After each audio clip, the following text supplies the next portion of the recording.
The Okefenokee called to me like an old friend, or perhaps more like an old adversary I couldn't resist challenging again.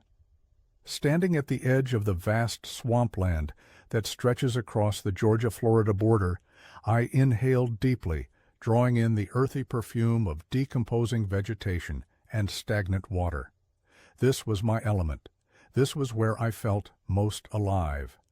My name is Daniel Reeves, 42 years old, with 20 years of wilderness exploration under my belt.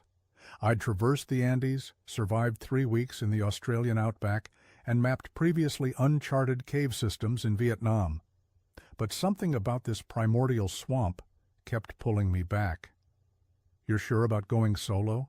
The park ranger, Roberts, according to his name tag, eyed my gear with professional skepticism. "Even experienced folks travel in pairs here?" I nodded, adjusting the straps on my backpack. "I appreciate the concern, but this isn't my first dance with the Okefenokee." Weather report shows heavy rain coming in 3 days.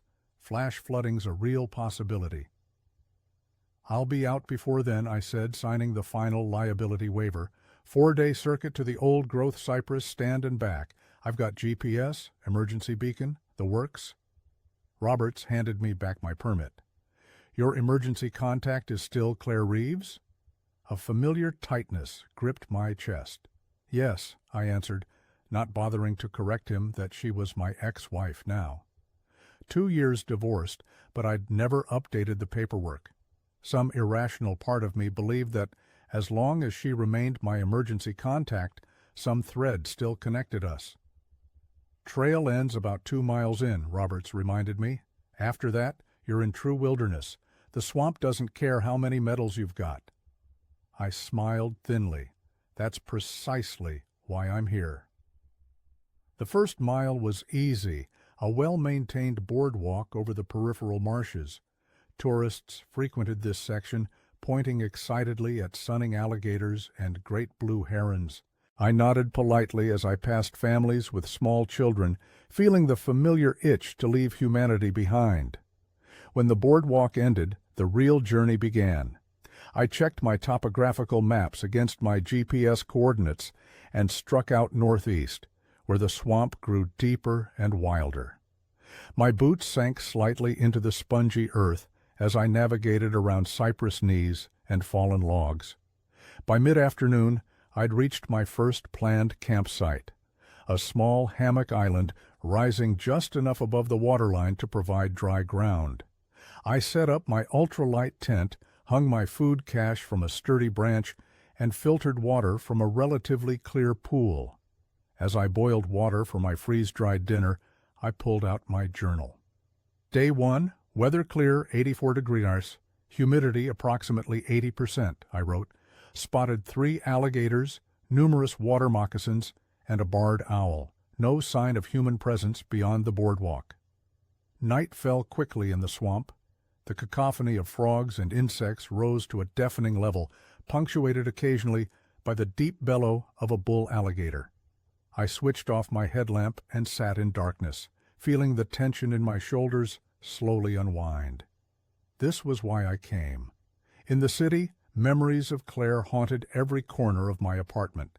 In the wilderness, survival demanded my full attention, leaving no room for regrets about our failed marriage or the child we never had. As I drifted towards sleep, raindrops began to patter against my tent fly. Not the forecasted storm, just a light shower. Nothing to worry about. I couldn't have been more wrong. The rain intensified throughout the night, transforming from gentle patter to persistent drumming. I woke at dawn to find my campsite surrounded by water that hadn't been there the evening before. The hammock island had shrunk by half. "Damn it," I muttered, hastily breaking camp. According to my weather radio, the storm system had accelerated unexpectedly. What was supposed to arrive in 3 days was now bearing down within hours. I needed higher ground, and quickly. My topographical map showed a larger island about 4 miles northeast, a hardwood hammock that rose several feet above the surrounding swamp. If I pushed hard, I could reach it by noon, before the worst of the storm hit. I shouldered my pack and set out, the water already ankle-deep, where yesterday had been solid ground. The going was immediately tougher than anticipated. What had been merely spongy terrain was now a treacherous mix of hidden holes and floating vegetation. 2 hours in, the rain intensified. Water streamed down my face despite my wide-brimmed hat. My boots squelched with each step, completely waterlogged. The swamp was transforming around me. Channels that had been mere trickles were now flowing currents.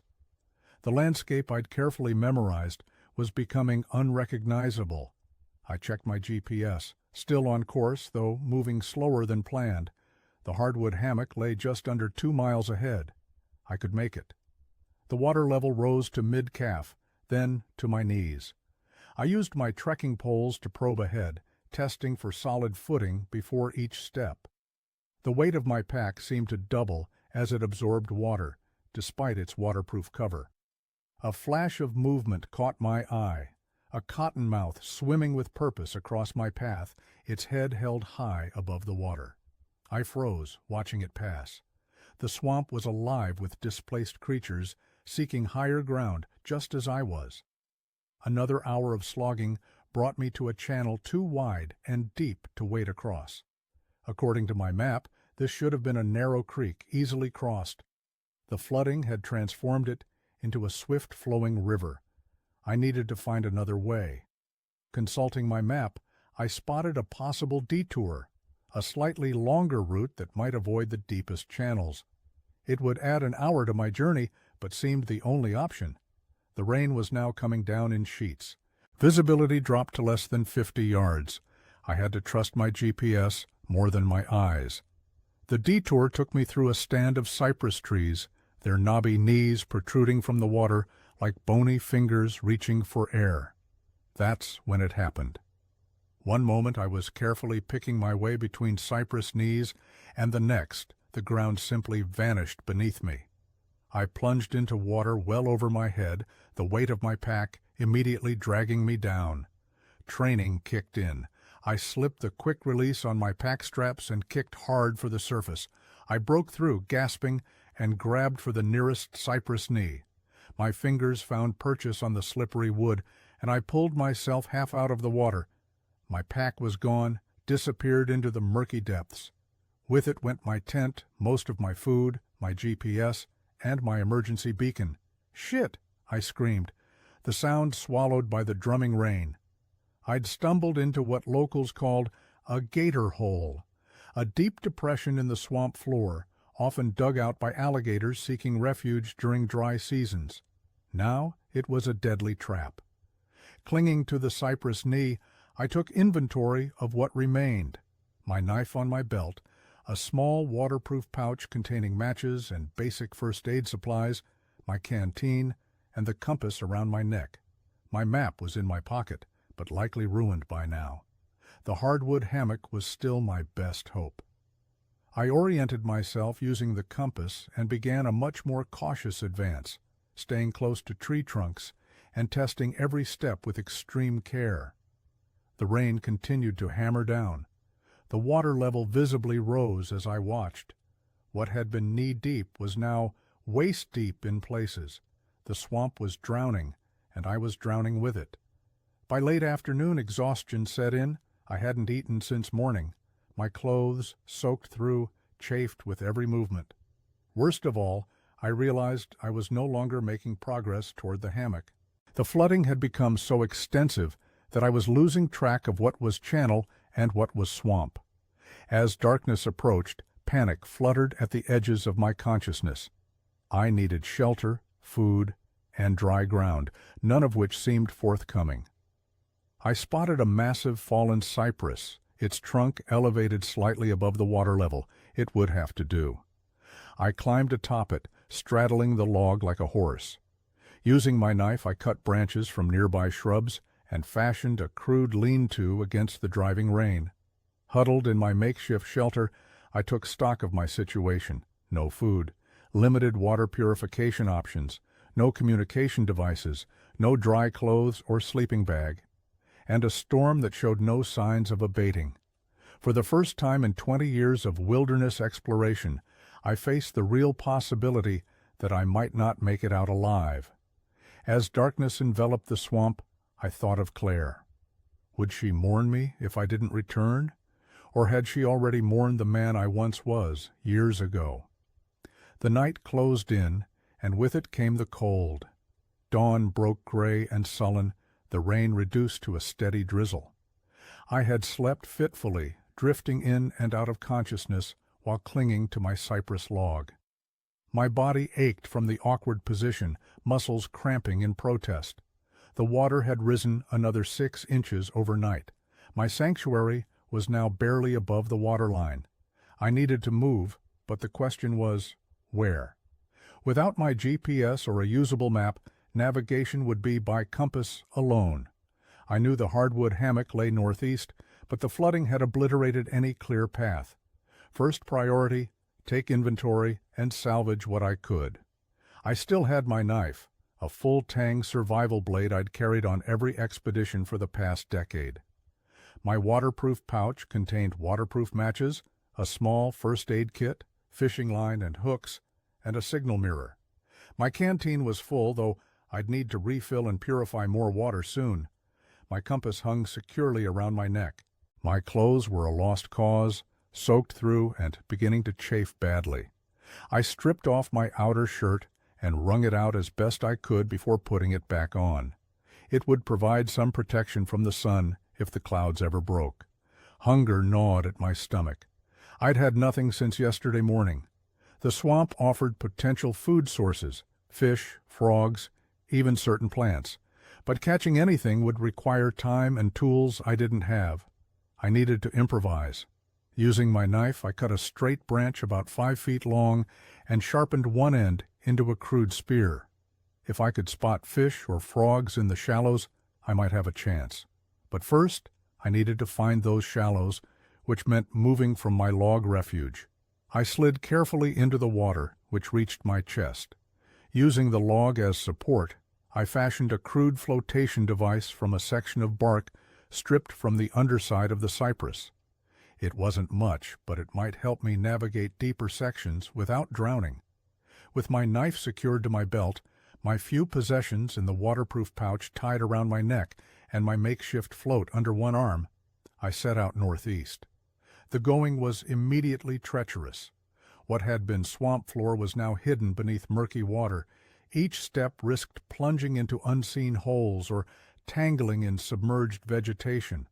I moved slowly, probing ahead with a stick before committing my weight.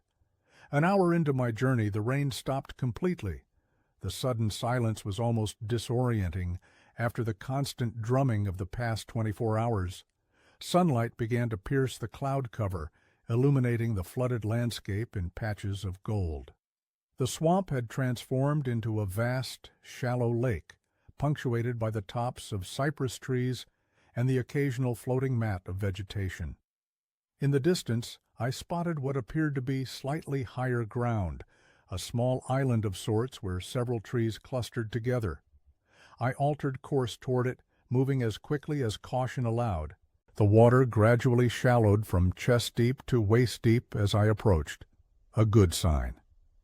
The island proved to be little more than a collection of cypress trees growing from a slightly elevated hummock, but it was the first solid ground I'd found since losing my pack. I pulled myself up onto it, collapsing in exhaustion. The sun now beat down in earnest, the humidity rising to suffocating levels. I stripped off my shirt and spread it over a branch to dry.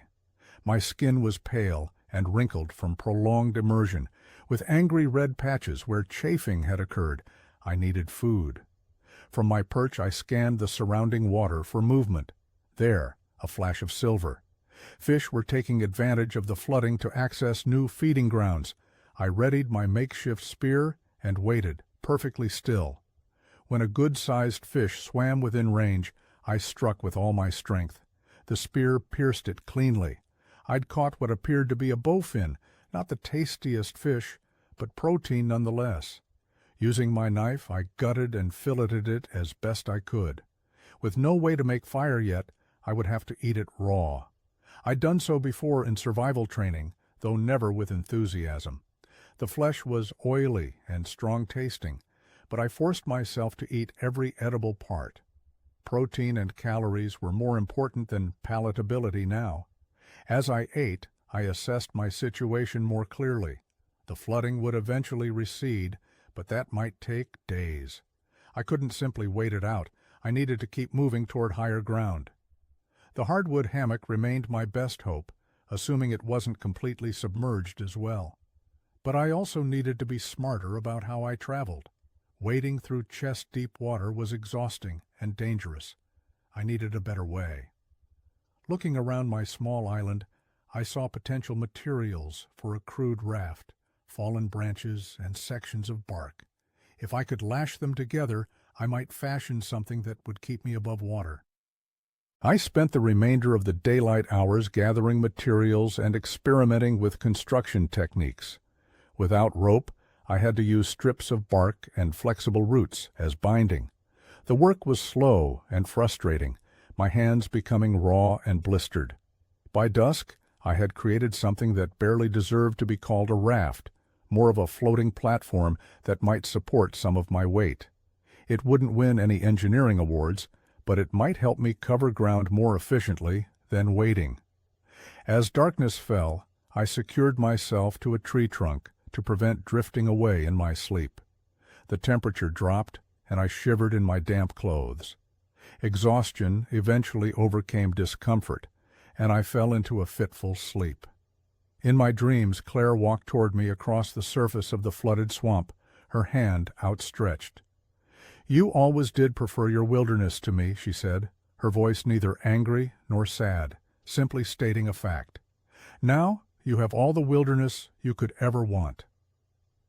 I woke with a start, disoriented in the pitch darkness. Something had brushed against my leg in the water. I froze, listening to the night sounds of the swamp, wondering what creatures now swam where they once crawled. Sleep did not return easily.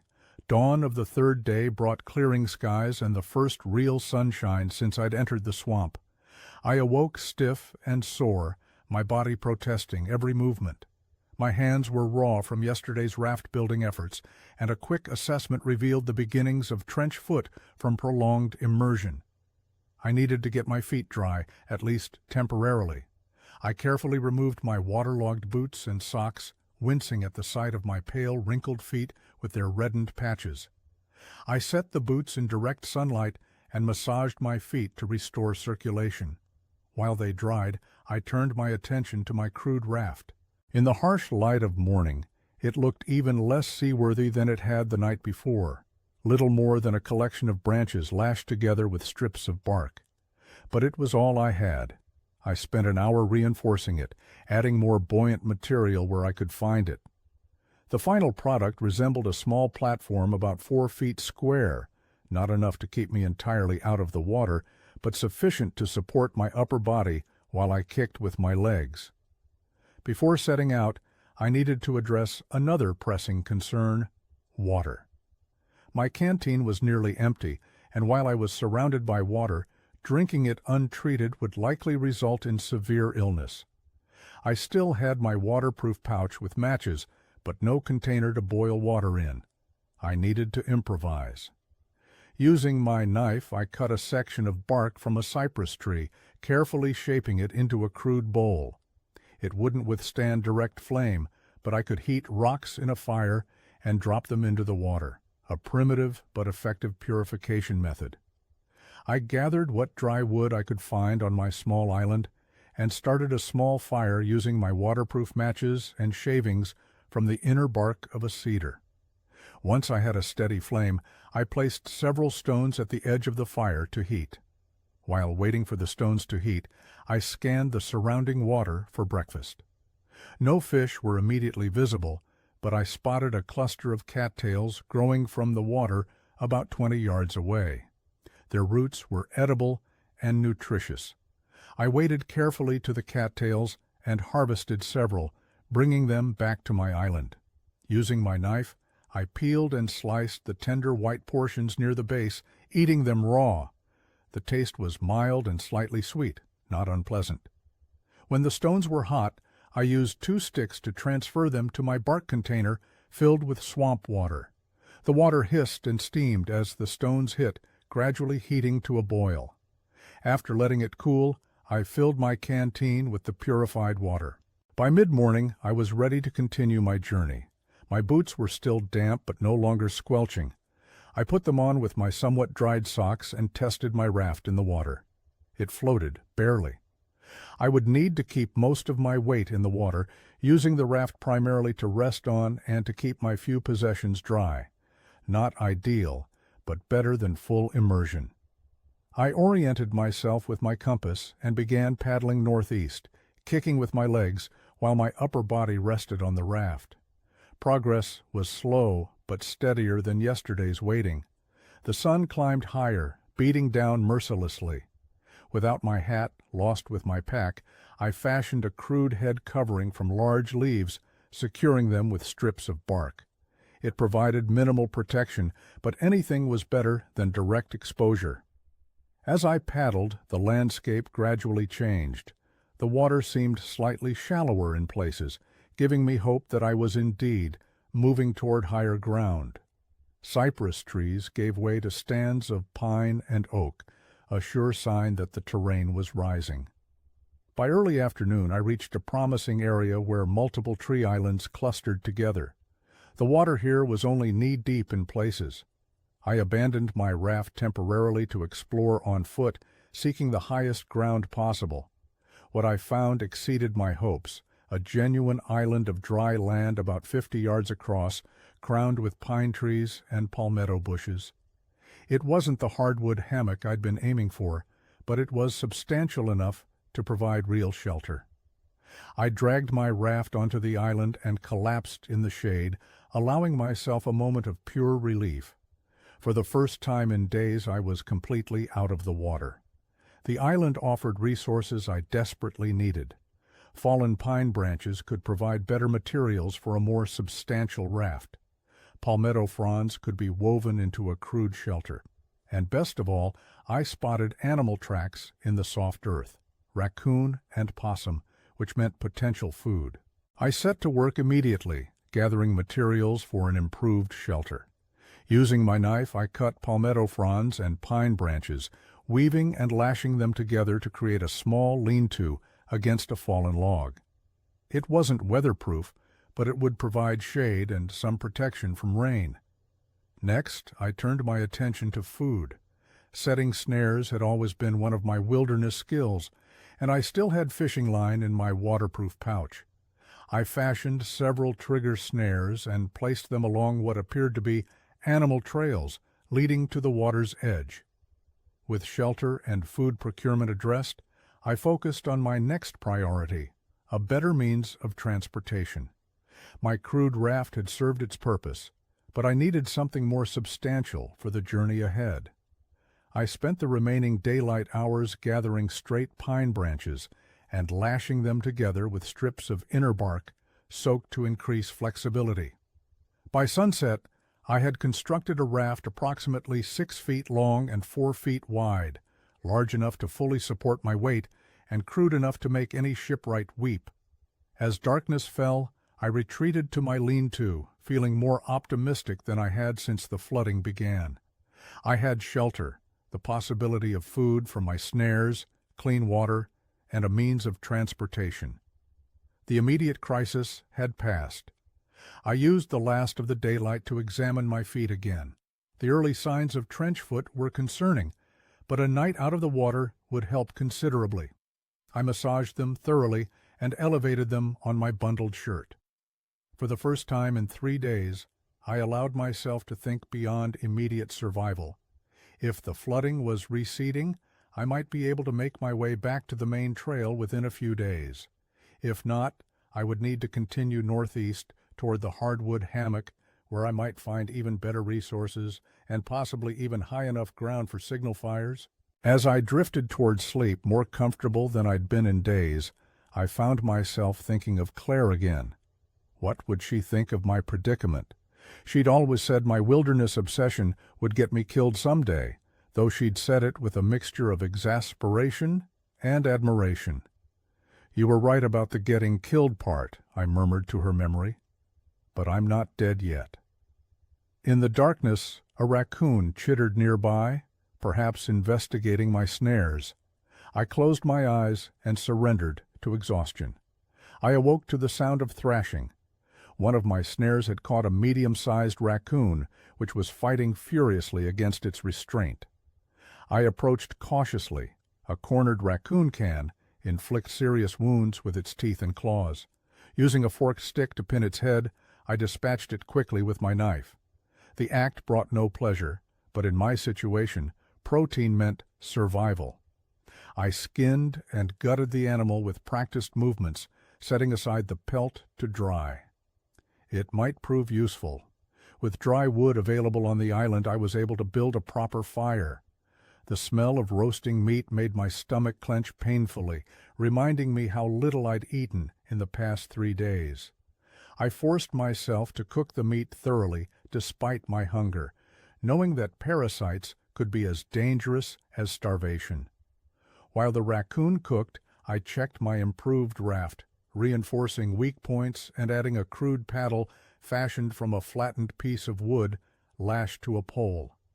I also gathered more cattail roots and identified some wild grapes growing up a nearby tree, small additions to my meal that would provide needed vitamins. The raccoon meat was tough and gamey, but to my hungry body it tasted like the finest steak. I ate slowly, forcing myself not to gorge, knowing that my shrunken stomach might reject too much food at once. I saved about half the meat, wrapping it in large leaves for later. With my immediate needs addressed, I turned my attention to the broader situation. From my island I could see that the water level had dropped slightly overnight, perhaps an inch or two. A hopeful sign, but not enough to significantly change my circumstances. I needed to continue northeast toward the hardwood hammock. According to my mental map, it should be no more than 5 miles away, a distance I could potentially cover in a day with my improved raft. But as I surveyed the flooded landscape, I realized a new challenge had emerged. The receding water had revealed a patchwork of islands and channels rather than a uniform flood. My raft would be useful in the channels, but I would need to portage it across islands, which would slow my progress significantly. What I needed was a way to bridge the gaps between islands, to create a continuous path without constantly entering and exiting the water. An idea began to form. Rather than fighting the fragmented landscape, I could use it. If I could create temporary bridges between the closest islands, I might forge a path northeast without relying solely on my raft. I spent the morning scouting the nearest islands, wading through chest-deep water to reach them. The closest was only about 15 yards away, a distance I might be able to span with a crude bridge. I returned to my camp and began gathering the longest, straightest branches I could find. Using my knife and a heavy stone as a hammer, I sharpened the ends into points. My plan was to drive these stakes into the soft bottom at intervals, creating supports for horizontal branches that would form a walkway just above the water level. The work was exhausting. Driving stakes into the underwater soil required me to submerge repeatedly, holding my breath while hammering with the stone. Each stake had to be positioned carefully and driven deep enough to remain stable. By midday, I had placed 5 stakes in a line between my island and the next. My hands were raw and bleeding despite my careful technique. I rested briefly, eating some of the leftover raccoon meat and wild grapes. The afternoon was spent laying horizontal branches across my stakes, lashing them in place with strips of inner bark. The result was precarious, a narrow walkway that rose just inches above the water surface. It swayed alarmingly when I tested it, but it held my weight. I crossed carefully to the next island, balancing like a tightrope walker. From there, I could see another island about 20 yards beyond. Too far to bridge with my current materials and technique. This was where my raft would come in. I returned to my camp, gathered my few possessions, and dragged my raft to the edge of the second island. From there, I could paddle to the third island, then potentially build another bridge to a fourth, and so on. It was a leapfrog approach, alternating between bridges and rafting as the terrain demanded. slow and labor-intensive, but potentially more efficient than constantly entering and exiting the water with my raft. I spent what remained of the daylight implementing this strategy, managing to connect to a third island before darkness forced me to make camp. This island was smaller than my first, but still offered dry ground and some materials for shelter. I constructed another lean-to, smaller than the first but adequate for the night. My body ached from the day's labor, muscles protesting every movement. The skin on my hands was split and raw from working with rough wood and repeated immersion in water. As I tended to my wounds with the limited first aid supplies from my waterproof pouch, I reflected on how quickly my situation had evolved. 3 days ago, I'd been a well-equipped hiker with state-of-the-art gear. Now I was building primitive bridges between swamp islands with nothing but a knife and found materials. There was a strange satisfaction in the transformation.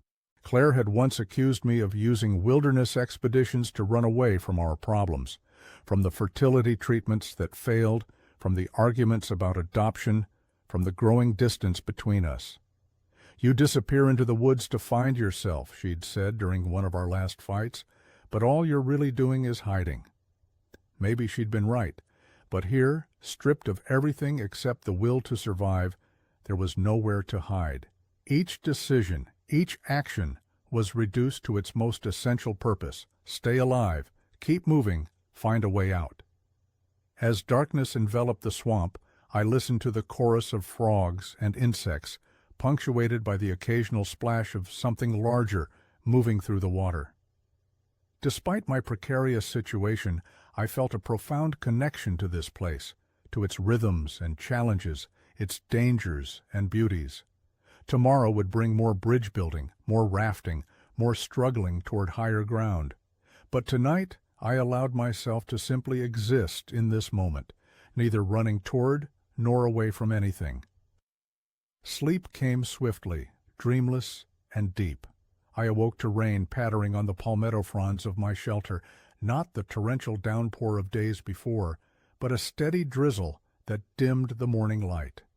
More concerning than the rain was the throbbing pain in my hands and the unusual warmth I felt, despite the cool air. I examined my hands in the gray light. The cuts and abrasions from yesterday's bridge building had become inflamed, angry red lines extending up from the worst wounds. When I touched my forehead, it felt hot. Fever. Infection was setting in, a potentially deadly complication in my situation.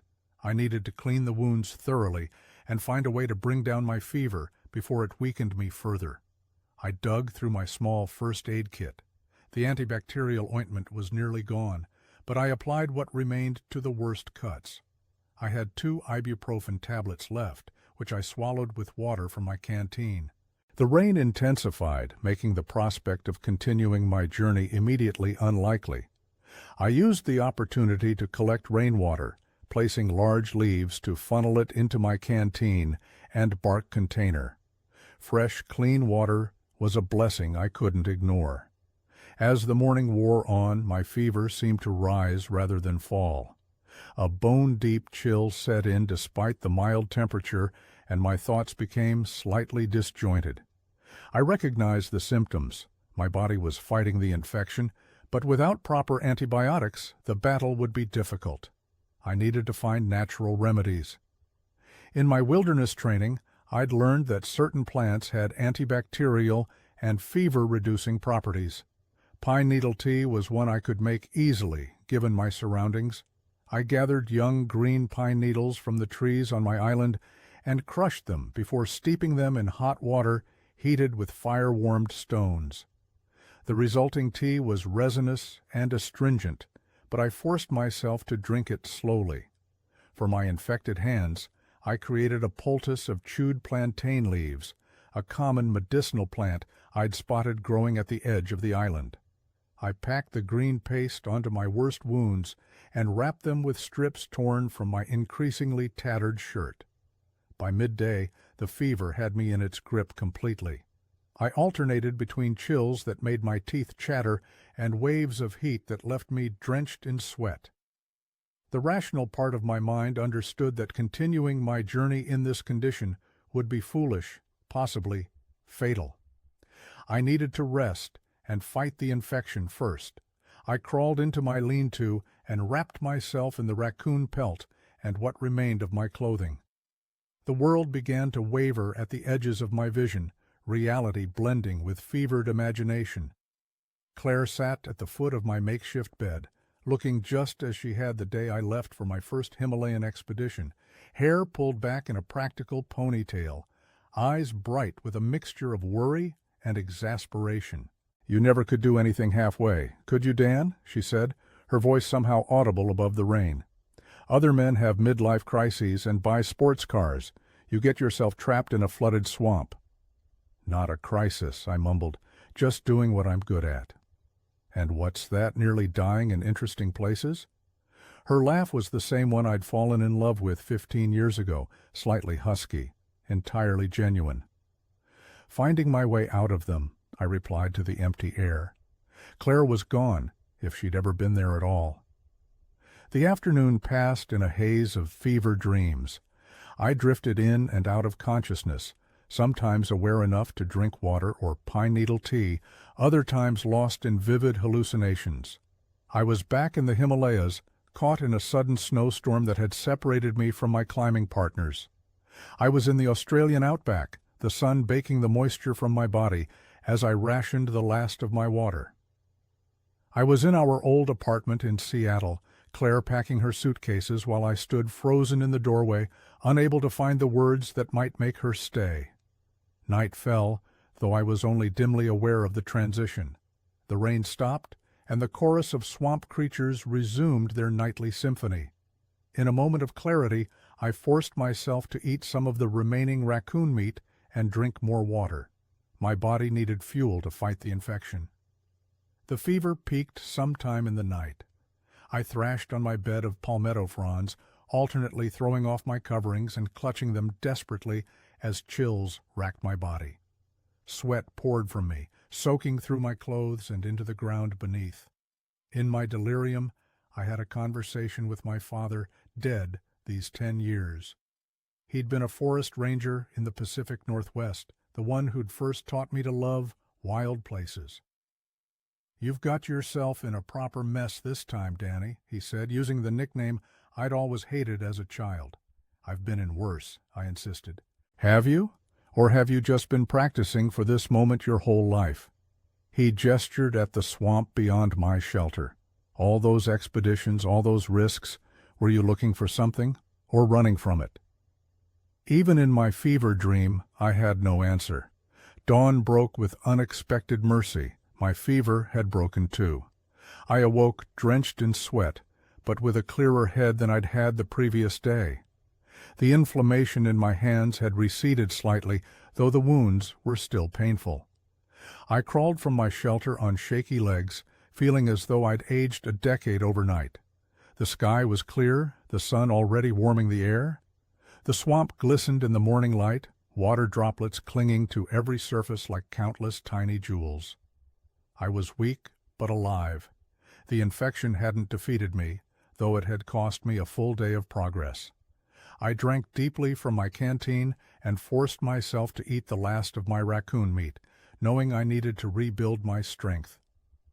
Looking out over the patchwork of islands and channels before me, I reassessed my strategy. In my weakened state, bridge building would be too taxing. I would need to rely more heavily on my raft, conserving my energy while still making progress toward the hardwood hammock. As I gathered my few possessions and prepared to continue my journey, I reflected on the fever dreams that had populated the previous day and night. They'd been more than mere hallucinations. They'd been my mind working through questions I'd been avoiding for years. Why did I repeatedly seek out these wilderness challenges?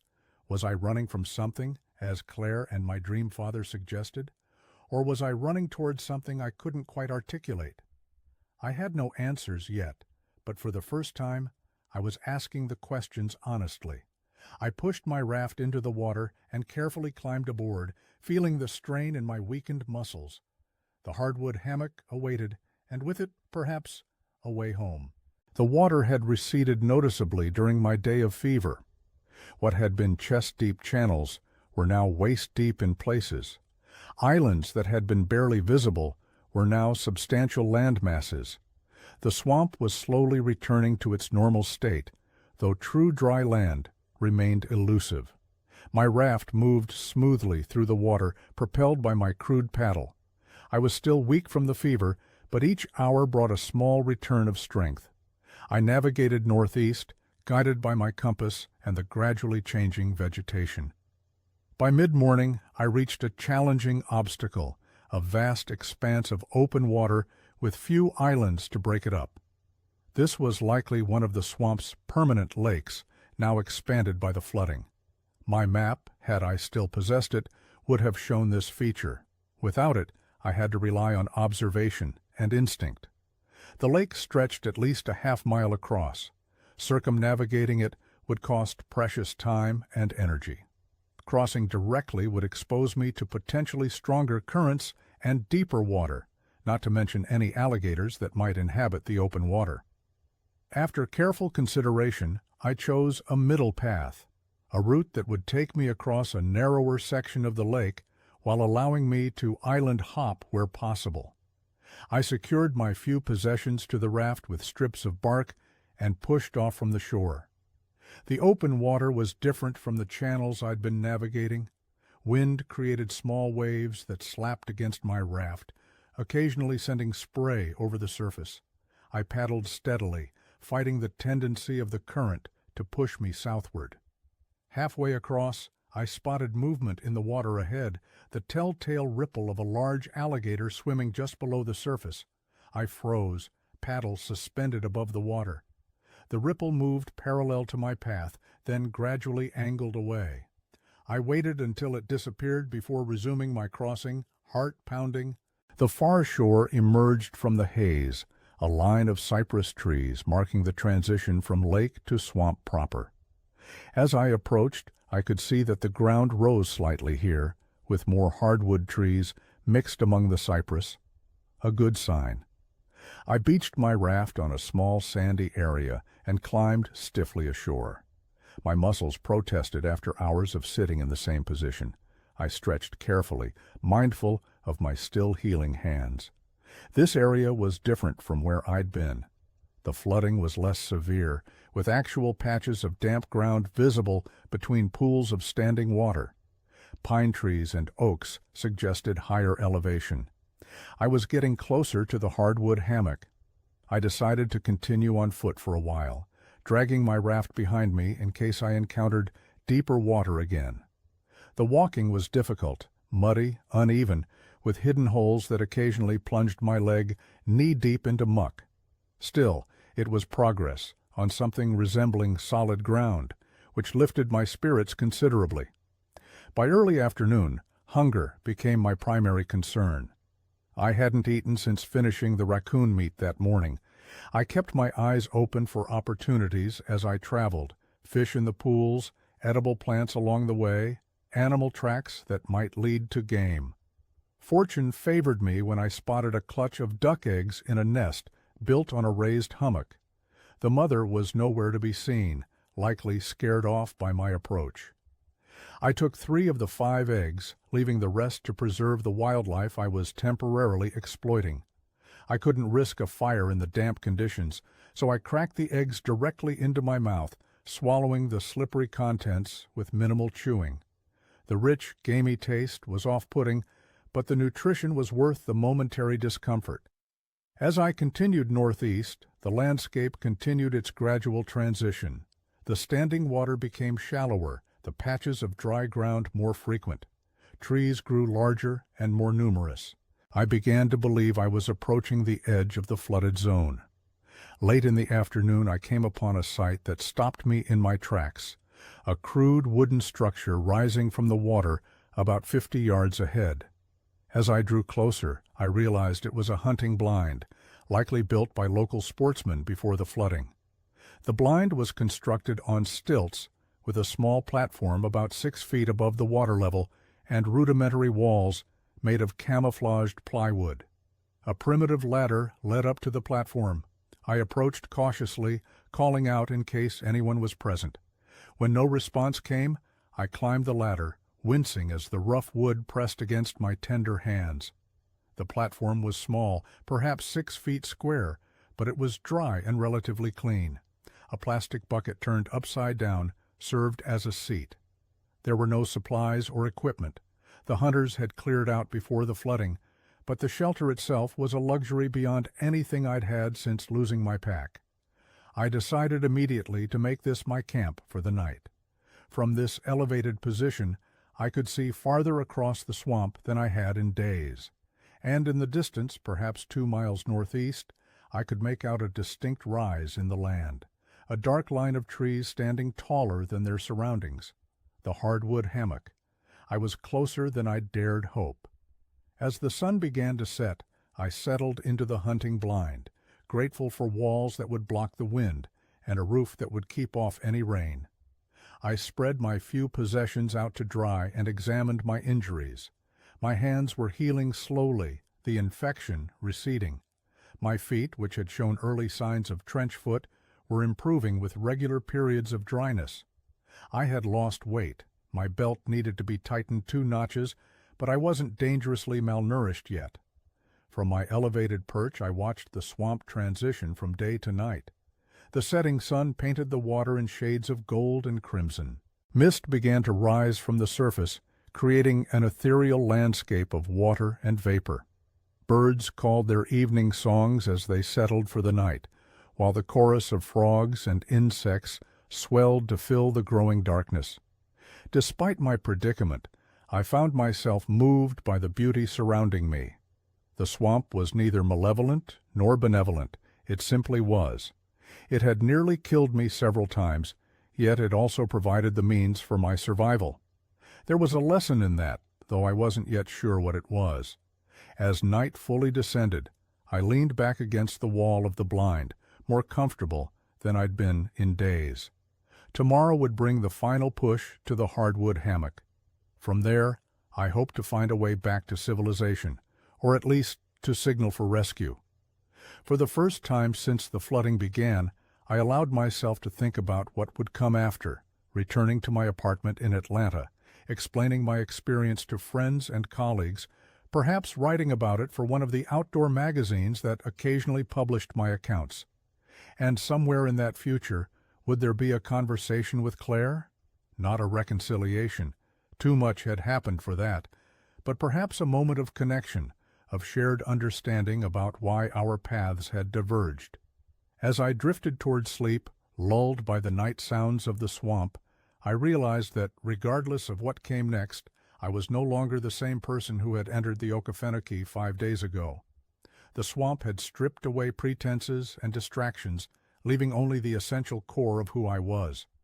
Whether that was enough to build a life upon remained to be seen. Dawn brought a revelation. The water had receded significantly overnight. What had been a continuous expanse of flood was now a patchwork of pools and muddy ground. From my elevated position in the hunting blind, I could see the landscape emerging from the water like a primordial continent rising from the sea. Most importantly, the hardwood hammock was clearly visible now, a distinct ridge of high ground crowned with massive oak and hickory trees. It couldn't be more than a mile away. I gathered my few possessions, securing them to my belt or tucking them into pockets. The raft that had served me well would be left behind. The terrain ahead appeared navigable on foot, and dragging it would only slow me down. I descended the ladder carefully, my body stiff from a night spent on the hard platform. The ground around the hunting blind was still soggy but no longer submerged.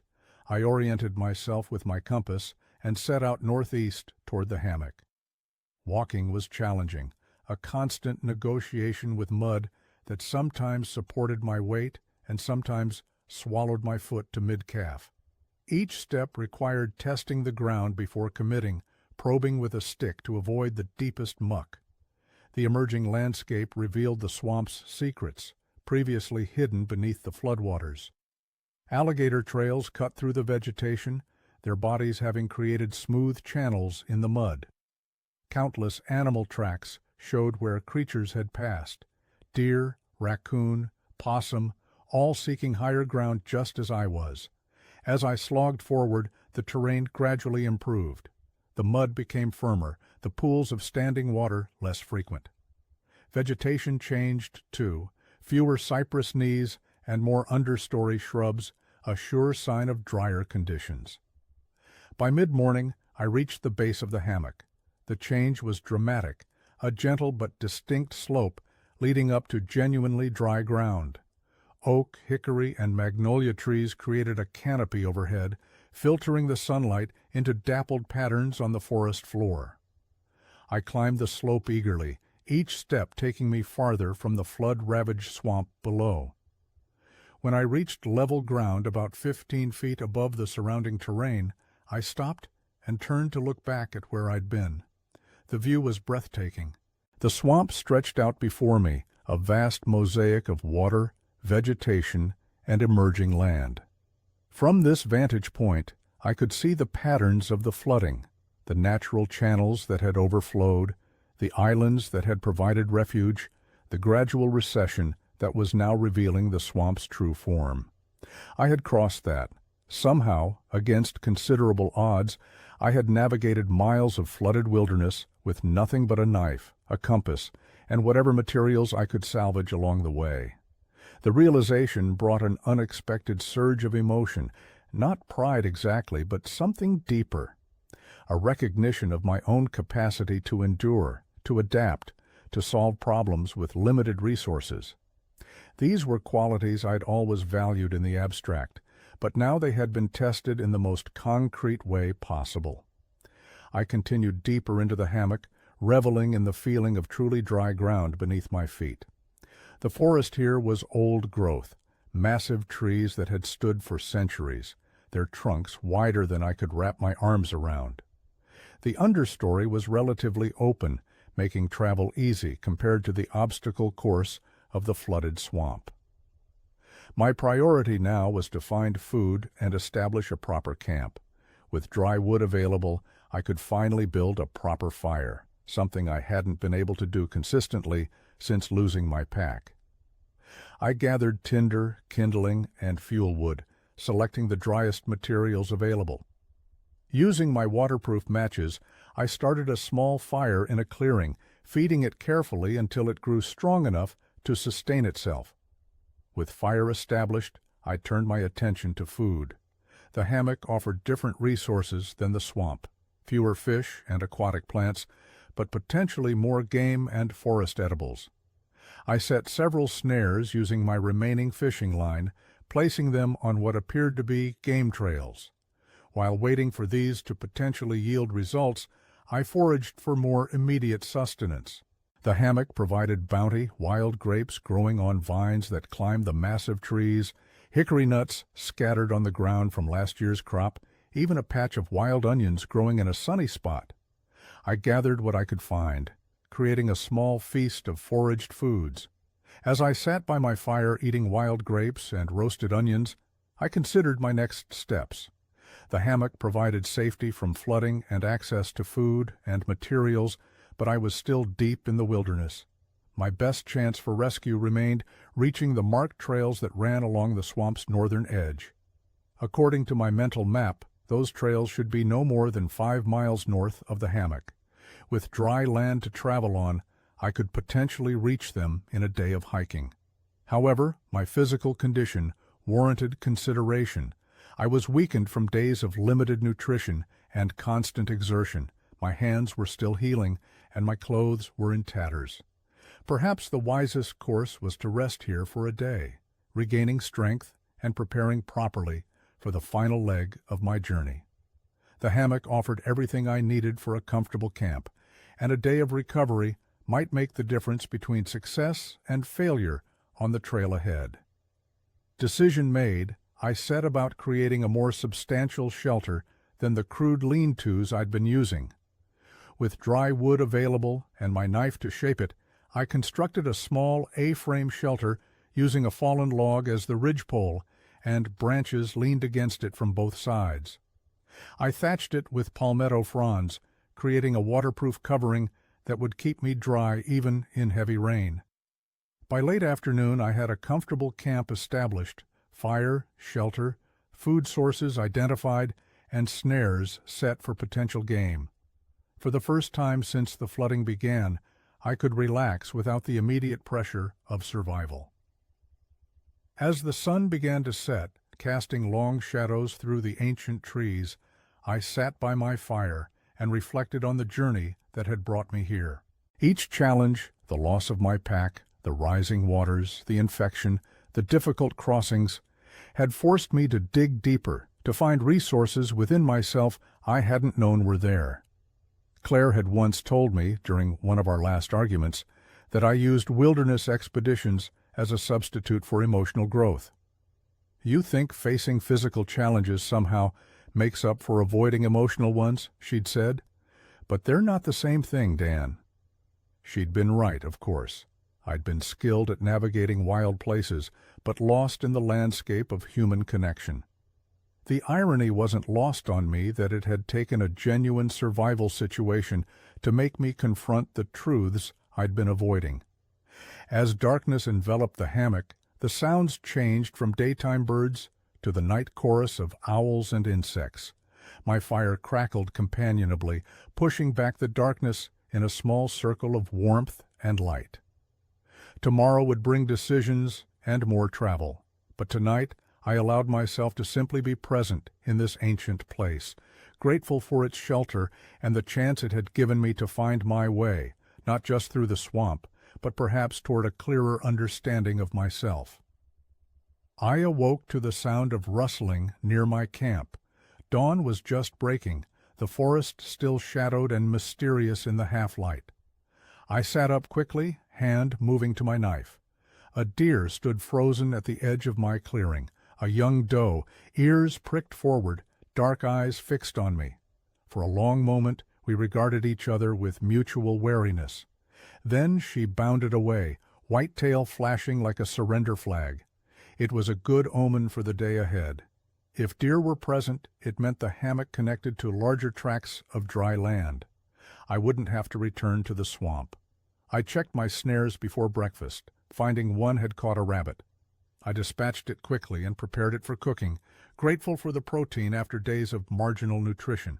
As the meat roasted over my fire, I gathered more wild grapes and hickory nuts to supplement my meal. With a full stomach and a night of proper rest, I felt renewed. My plan for the day was twofold. First, to explore the hammock more thoroughly and determine the best route north. Second, to create a series of signal fires that might attract attention if any search parties were looking for me.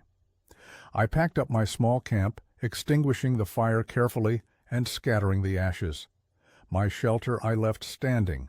It might serve another traveler in need or provide backup if my journey north proved more difficult than anticipated. With my compass guiding me, I set out to explore the hammock. It was larger than I'd initially thought, stretching at least a mile in each direction. The terrain varied from level ground to gentle slopes, all covered with mature hardwood forest. As I walked, I gathered materials for my signal fires, dry wood for fuel, green leaves and pine needles to create smoke, birch bark that would catch easily from my limited supply of matches. I established 3 fire sites at the highest points I could find, spacing them evenly across the northern edge of the hammock. By midday, I had completed my exploration and fire preparations. The hammock did indeed connect to higher ground continuing northward, not a continuous ridge, but a series of elevated areas with only minor low spots between them. The way ahead looked promising. Before leaving, I decided to light one of my signal fires. If anyone was searching the swamp by air, the column of smoke might draw their attention. I built a small fire of dry wood, then carefully added green vegetation to create thick white smoke that would stand out against the blue sky. As the smoke column rose above the tree canopy, I watched for any sign of response, aircraft changing course, distant shouts, anything that might indicate my signal had been seen. Nothing came, but I hadn't really expected immediate results. The fire would burn for hours, continuing to signal long after I'd moved on. With my signal fire established, I began my journey northward. The terrain was far easier than the flooded swamp had been, mostly dry ground with occasional muddy sections where water still collected in natural depressions. I made good progress, covering ground quickly despite my weakened condition. By mid-afternoon, I reached the northern limit of the hammock. Before me stretched a transition zone, not quite swamp, not quite forest. The ground remained mostly dry, though punctuated with standing pools. The vegetation was a mix of swamp-loving cypress and higher-ground pines and oaks. I continued forward, picking my way carefully through this ecotone. According to my mental map, the marked trails should be somewhere beyond this zone, perhaps 2 or 3 miles ahead. As the day wore on, I began to look for a suitable campsite for the night. I'd covered perhaps 4 miles since leaving the hammock, good progress, but not enough to reach the trails before darkness fell. I selected a small rise crowned with pine trees, dry enough for comfort and high enough to provide some visibility of the surrounding terrain. As I gathered materials for a shelter and fire, I noticed something that stopped me mid-motion, a faint but distinct sound that didn't belong to the natural symphony of the swamp. An engine, distant, intermittent, but unmistakable. I dropped my armload of branches and climbed the tallest pine tree I could safely ascend. From 30 feet up, I had a better view of the landscape ahead, and there, perhaps a mile north, I could see what appeared to be a dirt road cutting through the forest. The sound came again, the rumble of an engine, followed by the crunch of tires on gravel. A vehicle was traveling that road. Civilization was closer than I'd thought. With renewed energy, I scrambled down the tree and gathered only the essentials, my knife, compass, and what remained of my water. The rest I left behind, prioritizing speed over comfort. I set out at a fast walk, pushing my body despite the fatigue that had been building throughout the day. The light was fading, but I was determined to reach the road before full darkness made navigation impossible. The terrain became increasingly challenging as twilight deepened. Without adequate light, it was difficult to spot hazards, holes, submerged logs, patches of deeper mud. Several times I stumbled, once falling hard enough to drive the breath from my lungs. But I pushed on, guided now by the occasional sound of vehicles rather than by sight alone. The road was out there, and with it, my way back to the world I'd left behind. As true darkness fell, I was forced to slow my pace to avoid injury. I fashioned a crude torch from a pine branch wrapped with resinous bark, which provided enough light to see a few feet ahead. It wouldn't last long, but might be enough to get me to the road. The torch sputtered and died just as I caught sight of something reflecting moonlight ahead, the metal guardrail of a bridge. The road crossed a drainage channel perhaps 50 yards in front of me. I broke into a stumbling run, ignoring the protests of my exhausted body. When my hand finally touched the cold metal of the guardrail, I felt a surge of emotion so powerful it nearly brought me to my knees. I had made it. The road was unpaved but well maintained, likely a service road for the wildlife refuge or park service. It showed recent tire tracks, proving it was actively used. If I followed it in either direction, I would eventually reach a ranger station, visitor center, or at least an intersection with a more major road. I chose to head east, using the moon as my guide. After nearly an hour of walking, I spotted what I'd been hoping for, headlights approaching in the distance. I moved to the center of the road and waited, waving my arms as the vehicle drew closer. It was a pickup truck, moving slowly along the uneven surface. When the driver spotted me, the truck slowed further, then stopped about 20 yards away, high beams illuminating me in harsh white light. "Need some help there?" a man's voice called out cautiously. "Yes," I replied, suddenly aware of how I must appear, filthy, ragged, wild-looking after nearly a week in the swamp. "My name is Daniel Reeves. I've been lost in the swamp for 6 days. My equipment was lost in the flooding." The truck door opened, and a figure approached cautiously, an older man in a Park Service uniform. He shined a flashlight over me, taking in my condition. "Jesus Christ," he muttered. "You're that missing hiker, aren't you? There's been search parties out for days." The realization that people had been looking for me, that my absence had been noticed and acted upon, hit me with unexpected force. "I guess I am," I said, my voice suddenly unsteady. "Well, get in the truck, son. Let's get you to a doctor." He guided me to the passenger side, helping me climb in when my legs suddenly seemed unwilling to support my weight. As we drove through the night, the ranger radioed ahead to report he'd found me. I heard snippets of the conversation, medical team standing by, search coordinator being notified, next of kin being contacted. Claire. They would be calling Claire, still listed as my emergency contact. "Your wife's been worried sick," the ranger said, confirming my thoughts. "Been calling the search coordinator twice a day for updates." I didn't correct his assumption about our relationship status. It seemed unimportant in that moment. "How did you survive out there?" he asked, as we bounced along the dirt road. "That flooding was the worst we've seen in 15 years. I looked out at the dark swamp passing by outside the window, the place that had nearly killed me and, in some strange way, brought me back to life. "I built bridges," I said simply, "and when I couldn't build bridges, I built rafts." He nodded, as if this made perfect sense. Sometimes that's all you can do. As the lights of the ranger station appeared in the distance, I felt a chapter closing. The swamp had tested me, stripped me down to essentials, forced me to confront truths about myself I'd been avoiding for years.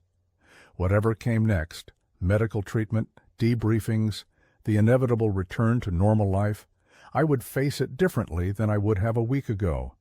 Some bridges couldn't be built with branches and bark. Some crossings required different materials entirely: honesty, vulnerability, the courage to reach out rather than retreat. As we pulled into the station's gravel parking lot, I saw a small crowd waiting: park rangers, paramedics, a few local news reporters alerted to the story of the missing hiker found alive.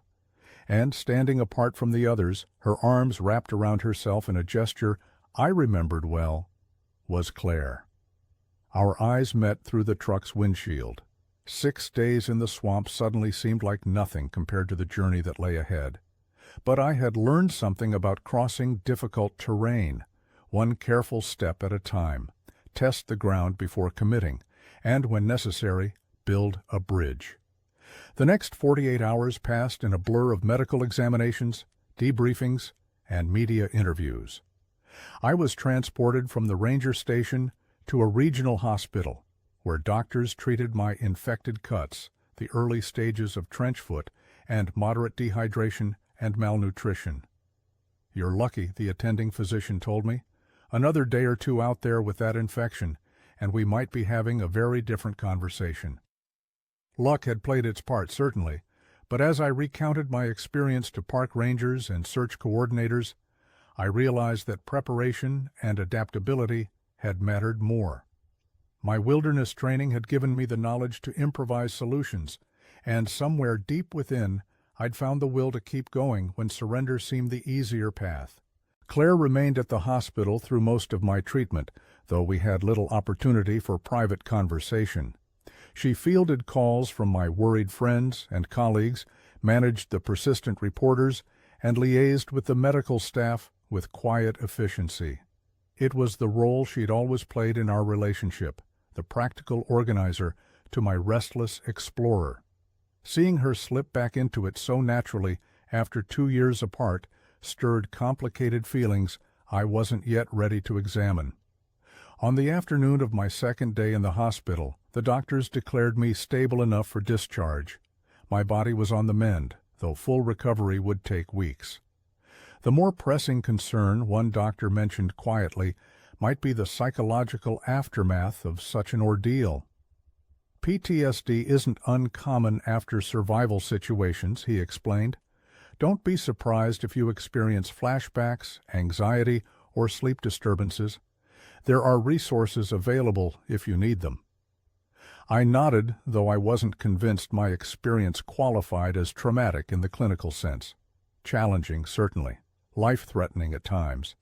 But there had also been moments of profound connection and clarity that I wouldn't trade away. As I signed the discharge papers, Claire appeared in the doorway with a small duffel bag. "I brought you some clothes," she said. "Figured you wouldn't want to leave in a hospital gown." It was the first time we'd been truly alone together since my rescue. I accepted the bag with a nod of thanks and began changing into the jeans and button-down shirt she'd selected, clothes I'd left behind when we separated, now returned to me like artifacts from another life. "The Rangers recovered your truck from the visitor center parking lot," she said, keeping her eyes averted as I dressed. "But they suggested you might not be up to driving yet. I can take you home if you want." Home. The word hung between us, loaded with meaning. Did she mean my sterile apartment in Atlanta, or something else entirely?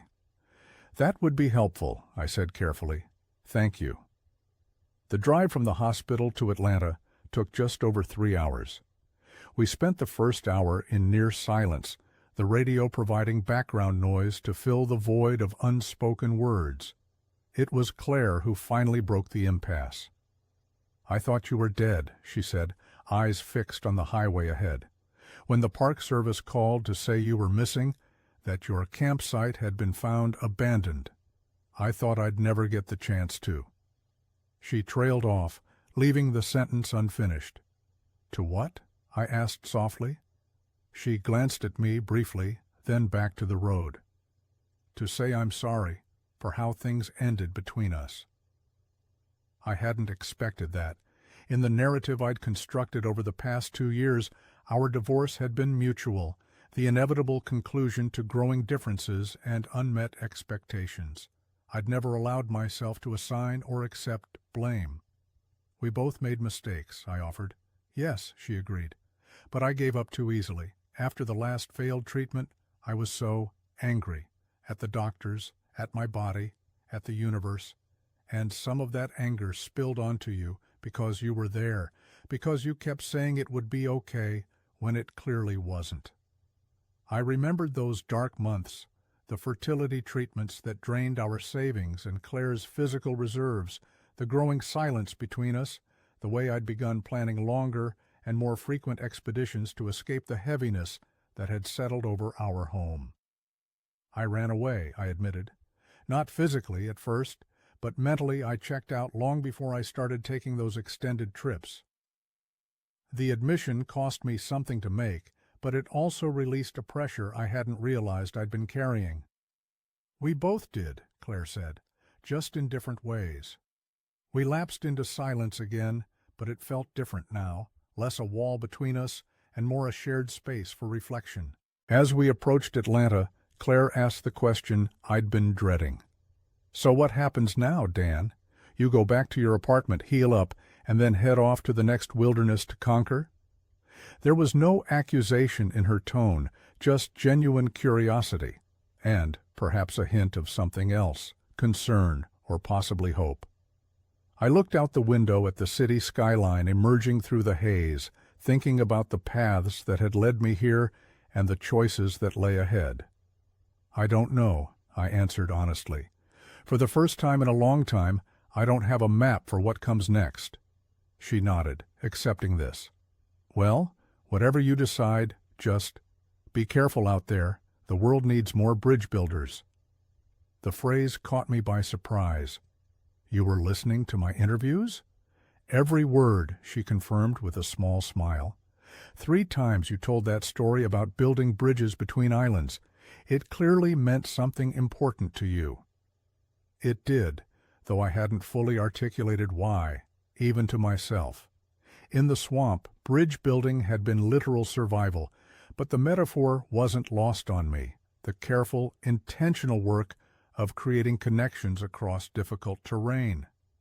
When we reached my apartment building, Claire insisted on helping me inside despite my protests that I could manage. She carried my small bag of belongings while I navigated the stairs slowly, my body still recovering from its ordeal. My apartment looked exactly as I'd left it a week ago, impersonal, utilitarian, more a place to store my gear between expeditions than a true home. The contrast with the swamp's vivid, immediate reality was jarring. Claire set my bag down on the kitchen counter and hesitated, clearly unsure of her role now that she'd delivered me safely. "Thank you," I said, "for everything, the clothes, the ride, dealing with the hospital." "It's what we do, isn't it?" she replied. "Show up when it matters." The simple truth of her statement hit me with unexpected force. Despite our divorce, despite the pain we'd caused each other, when it truly mattered, she had shown up. And so had I, in my way, by surviving to make this moment possible. "Would you like to stay for dinner?" I asked impulsively. "I can't offer much, whatever's in the freezer after a week away, but we could order something." She seemed surprised by the invitation, then thoughtful. "I'd like that," she said finally. "But rain check? You look like you need to rest more than you need company right now." She was right, as usual. Exhaustion was creeping through me, despite my best efforts to stand straight and appear recovered. "Rain check," I agreed. "I'm not planning any expeditions for the foreseeable future." A small smile touched her lips. Good to know. At the door she paused and turned back.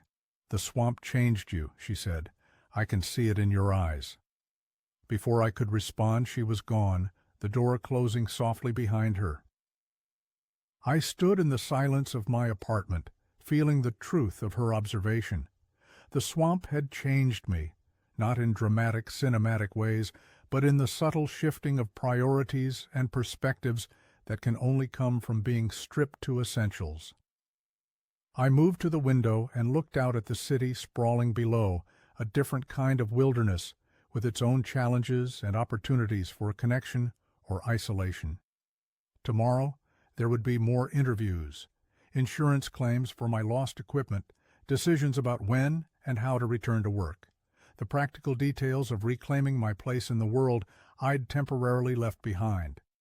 But tonight, I simply stood at the window, watching the city lights flicker like stars reflected in dark water, and felt the gentle weight of possibility settling around me like a familiar pack, heavy with responsibility, yet somehow essential for the journey ahead. 3 months after my rescue from the Okefenokee, I stood once again at its edge. This time, I wasn't alone. "You sure about this?" Claire asked, adjusting the straps on her day pack. "The park ranger said parts of the trail are still damaged from the flooding." "That's why we're here," I replied, checking our shared equipment one final time. "To see the recovery process firsthand." In the month since my ordeal, I'd undergone a recovery process of my own. The physical healing had been straightforward. The infected cuts on my hands had left faint scars, but otherwise, my body had returned to normal within weeks. The psychological aftermath had been more complex. As the doctor had predicted, I experienced occasional flashbacks and dreams of drowning in endless swamp. But there had also been unexpected positive effects, a deeper appreciation for simple comforts, a more mindful approach to daily challenges, and a growing desire to reconnect with people rather than escape into wilderness.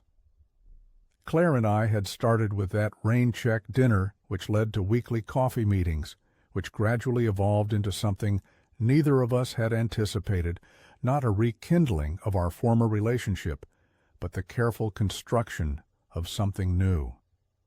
When I'd mentioned my plan to return to the Okefenokee, she'd surprised me by asking to come along, not for the full backcountry experience, but for a day trip along the marked trails, a chance to see the place that had nearly claimed my life and in some ways had given it back to me. "Ready?" I asked, offering her a walking stick I'd carved myself during my recovery. She accepted it with a smile that acknowledged the gesture's significance. "Lead on, bridge builder." We set out on the boardwalk trail, the same one I'd taken at the beginning of my ill-fated expedition. This time, I moved slowly, pointing out features of the swamp ecosystem to Claire. the distinctive knees of cypress trees, the subtle signs of water levels having been much higher, the gradual healing of vegetation damaged by the flooding. "It's beautiful," Claire admitted, as we paused on an observation platform overlooking a wide expanse of marsh. "I can see why it calls to you." "It's not just the beauty," I tried to explain. "It's the honesty of it. The swamp doesn't pretend to be anything other than what it is. Complex, sometimes dangerous, but also incredibly resilient." She nodded, understanding more than I'd expected, like people at their best. We continued along the trail, eventually reaching the point where the boardwalk ended and the true wilderness began. This was as far as day hikers were permitted to go, the boundary I'd crossed 3 months ago with a very different mindset. "This is where I left the marked trail," I told her, pointing to the barely visible path that led into the dense vegetation. I was so focused on reaching the old-growth cypress stand that I ignored the warning signs about the coming storm. "Would you do it differently now?" she asked. I considered the question carefully. Yes and no. I'd certainly pay more attention to the weather forecast, but the experience itself. I trailed off, searching for the right words. "It taught you something you needed to learn," she finished for me. "Several things," I agreed. "About survival, yes, but also about what matters when everything is stripped away." We turned back, retracing our steps along the boardwalk. The conversation flowed more easily than it had in years, touching on our separate lives during our time apart, our current work, Claire's promotion at the environmental law firm, my new position leading wilderness safety courses rather than solo expeditions. We stopped for lunch at a small clearing equipped with benches and a picnic table. As we ate sandwiches we'd packed that morning, a park ranger approached, a familiar face. "Mr. Reeves," Ranger Roberts said with genuine surprise. "Didn't expect to see you back here so soon." "Facing my demons," I replied with a smile, standing to shake his hand. "Roberts, this is Claire." "The famous emergency contact," he said, shaking her hand as well. "Your husband gave us quite a scare." Neither of us corrected his assumption about our relationship status. Some explanations were too complicated for casual encounters. "How's the swamp recovering?" I asked, changing the subject. "Slowly but surely," Roberts replied. "Nature has its own timeline for healing, can't be rushed." His words resonated beyond their immediate context. Claire caught my eye, a small smile acknowledging the parallel. After Roberts continued on his rounds, we packed up our lunch and prepared to complete the loop trail back to the visitor center. "What's next for you?" Claire asked as we walked. "After today, I mean." The question carried weight beyond its simple phrasing. We'd been careful not to define whatever was developing between us, allowing it to unfold at its own pace. "I've been thinking about writing down what happened," I said. "Not just the survival aspects, but the internal journey. The Park Service has asked me to develop some educational materials based on my experience." "You should," she encouraged. "You've always been a good storyteller, and beyond that." I hesitated, then decided to risk honesty. I'd like to keep building bridges, not just the literal kind. She stopped walking and turned to face me fully. "What kind, then?" "The kind that connect people, that span difficult terrain without pretending the difficulties don't exist." I met her gaze directly. "I've spent too many years seeking isolation when what I really needed was connection."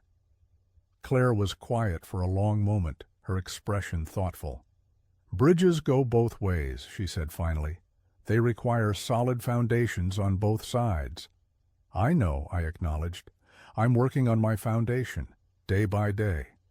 She nodded, then surprised me by reaching for my hand, her fingers intertwined with mine, warm and certain. "So am I," she said simply.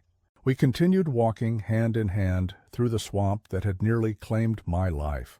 Around us, the ecosystem was recovering from its own ordeal, new growth emerging from flood-damaged vegetation, animals returning to reclaim their territories, water finding its proper channels once again. The parallels weren't lost on either of us. Some things must be submerged before they can truly emerge. Some connections must be broken before they can be rebuilt, stronger and more intentional than before. As we reached the visitor center parking lot, the sun was beginning its descent toward the horizon, casting long shadows across the landscape. We stopped at the edge of the lot, not yet ready to leave the boundary between wilderness and civilization. "Thank you for coming with me today," I said. "Thank you for surviving to make it possible," she replied, her tone light but her eyes serious. In that moment, standing at the confluence of past and present, I felt something I hadn't experienced in years, not the adrenaline rush of wilderness adventure, but the quieter, deeper satisfaction of being exactly where I needed to be with exactly the right person. The swamp had taught me to build bridges across water. Now I was learning to build them across the more complex terrain of human connection, one careful step at a time. 1 year to the day after my rescue from the Okefenokee, I stood on the back deck of my new home, watching the sun rise over the North Georgia mountains. The morning air was crisp with early autumn, mist rising from the small creek that ran along the property boundary. The past year had been one of profound transitions. My book about the swamp experience, Bridge Builder, had found an unexpected audience, not just outdoor enthusiasts, but people navigating their own personal wilderness experiences. The resulting speaking engagements and wilderness safety courses had allowed me to purchase this small cabin on the edge of the Chattahoochee National Forest. More importantly, the year had seen the careful reconstruction of my relationship with Claire. We had moved slowly, intentionally, both aware of the pitfalls that had claimed our marriage the first time around. Weekly coffees became regular dinners, which evolved into weekend hikes, which gradually transformed into a partnership neither of us had dared hope for again. She hadn't moved in yet. Her environmental law practice in Atlanta made the commute impractical for daily living. But she spent most weekends at the cabin, and we were discussing the possibility of her working remotely, part-time. This particular morning was significant beyond the anniversary it marked. Today Claire would arrive with special guests, Ranger Roberts from the Okefenokee, and Dr. Eliza Merritt, a wetland ecologist who had reached out after reading my book. Together we would embark on a project that had been months in the planning. I heard tires on gravel and turned to see Claire's car pulling up the driveway, followed by a park service vehicle. Setting down my coffee mug, I walked around to greet them. Claire emerged first, her smile warming me more than the morning sun. We embraced briefly before turning to welcome our guests. "Dan Reeves," Robert said, shaking my hand firmly. "Still can't believe you went back to that swamp for research after what happened." "Some places get under your skin," I replied, "even when they try to kill you." Dr. Merritt approached next, a tall woman with gray-streaked hair and the weathered complexion of someone who spent more time outdoors than in. "Mr. Reeves, thank you for initiating this project. The educational potential is significant." "Please call me Dan," I said, "and I should be thanking you. Your expertise is what will make this work." We moved to the deck, where I'd laid out maps, satellite images, and preliminary designs. As we settled around the table with fresh coffee, I outlined the project that had been gradually taking shape since my return to normal life. "The Okefenokee Watershed Initiative," I began, indicating the largest map. "An educational program that uses my experience as a starting point to teach about swamp ecosystems, watershed management, and wilderness safety." Dr. Merritt nodded approvingly. "The timing is excellent. Climate change is increasing the frequency of extreme flooding events in the region. Your first-hand account provides a compelling hook for public engagement." "The Park Service is fully on board," Roberts added. "We're allocating resources for new signage, improved emergency protocols, and the educational center you proposed." Claire, who had been instrumental in navigating the legal and administrative aspects of the project, spread out the architectural renderings. "The center will include a scale model of the swamp showing water flow patterns during normal and flood conditions. Dan's route will be marked, with stations highlighting key survival decisions and their ecological context. The goal isn't to sensationalize the danger, I clarified, but to foster respect for these ecosystems and better preparation for those who want to explore them. We spent the morning refining details, with Dr. Merritt offering scientific insights and Roberts providing practical considerations from a park management perspective. Claire's legal expertise helped us navigate the complex permissions required for a project spanning multiple jurisdictions. By midday, we had a solid implementation plan and timeline. The Educational Center would break ground in 3 months, with a projected opening date coinciding with the peak visitor season the following spring. As Roberts and Dr. Merritt prepared to leave, carrying copies of our finalized plans, I felt a deep satisfaction that transcended professional accomplishment. This project represented a full circle, transforming a potentially tragic experience into something constructive that might help others. "You've done good work here," Roberts said as we walked to his vehicle, "not just with this project, but with what you've built for yourself." He glanced meaningfully toward Claire, who was engaged in conversation with Dr. Merritt near the cabin. "I had help," I acknowledged. "Turns out I'm better at crossing difficult terrain when I'm not trying to do it alone." After our guests departed, Claire and I walked down to the creek that bordered the property. We followed it to a small footbridge I'd built during the summer. Nothing elaborate, just sturdy cedar planks over stone supports, but symbolic in ways that mattered to both of us. We stood in the middle of the bridge, watching the clear water flow beneath our feet. Claire leaned against the railing, her shoulder touching mine. "Happy anniversary," she said quietly. "Of my rescue?" I asked. "Of your beginning," she corrected. "The day you started building bridges instead of just crossing them." I considered this perspective, the reframing of what could have been viewed as an ending into something generative and ongoing. "I like that better," I admitted. We stood in comfortable silence for a moment, listening to the water's gentle passage beneath us. Then Claire turned to face me, her expression both serious and hopeful. "I've been thinking about your offer," she said, "to split my time between Atlanta and here." My pulse quickened. We'd discussed the possibility for months, but she'd been hesitant to commit, concerned about her career, and perhaps about rushing our carefully reconstructed relationship. "And," I prompted, when she didn't immediately continue, "I'm ready to try it," she said. 3 days in the city, 4 days here. My firm has approved the arrangement on a trial basis." Joy surged through me, tempered with the caution we'd both learned to exercise. "Are you sure? I don't want you to feel pressured." "I'm sure," she said firmly. "Some terrain is worth crossing, even when it's difficult. You taught me that." I took her hands in mine, noting how different this moment was from our first marriage. Then we had rushed headlong into commitment, carried by youthful certainty and unexamined expectations. Now we moved forward with eyes open to both possibilities and challenges, choosing each step with awareness. "When?" I asked. "I can start next week," she replied, "if that works for you." "It works perfectly," I said, unable to keep the smile from my face. As we walked back toward the cabin hand in hand, I reflected on the strange, winding path that had led us here. The swamp that had nearly claimed my life had ultimately given me the insights needed to reclaim something even more precious, not just a relationship with Claire, but a more authentic relationship with myself. The wilderness had always been my teacher, showing me my strengths and limitations in the most unforgiving contexts.